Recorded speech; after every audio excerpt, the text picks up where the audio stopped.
Tea கடை மொறு மொறுன்னு வாழைக்காய் பஜ்ஜி எப்படி செய்யறதுன்னு பார்த்துடலாமா?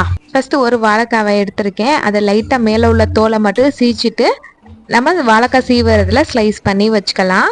நான் சைடுல எண்ணெய் சட்டியையும் காய வச்சுக்கிட்டேன். இப்போ மிக்சிங் பவுல்ல 1 கப் அளவுக்கு கடலை மாவு, 1 ஸ்பூன் அளவுக்கு அரிசி மாவு, தேவையான அளவுக்கு உப்பு, மிளகாய் தூள், காரத்துக்கு ஏற்ப மாதிரி போட்டுக்கலாம். நான் 1 ஸ்பூன் போட்டிருக்கேன்.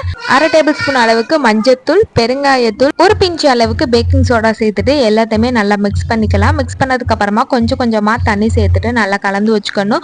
ரொம்ப தண்ணியாகவும் இல்லாம ரொம்ப கெட்டியாகவும் இல்லாம நார்மலா இந்த அளவுக்கு இருக்கணும். இப்ப நம்ம எண்ணெய் சூடு பண்ணியிருக்க எண்ணெயில இருந்து ஒரு கரண்டி அளவு எடுத்து மாவுல ஊத்திட்டு நல்லா இந்த மாதிரி மிக்ஸ் பண்ணி வச்சுக்கலாம். எண்ணெய் ஊத்துறதுனால பஜ்ஜி நல்லா சாஃப்டாவும் இருக்கும், மொறு மொறுன்னு கிடைக்கும். அதனாலதான் சரியான மாவுல வாழைக்காவை டிப் பண்ணி எண்ணெயில பொரிச்சு எடுத்தோம்னா சூப்பரான டீ கடை வாழைக்காய் பஜ்ஜி ரெடி ஆயிடும். ஈவினிங் டைம்ல இந்த மாதிரி ட்ரை பண்ணி பாருங்க. நாளைக்கு இன்னொரு வீடியோல பார்க்கலாம். பை.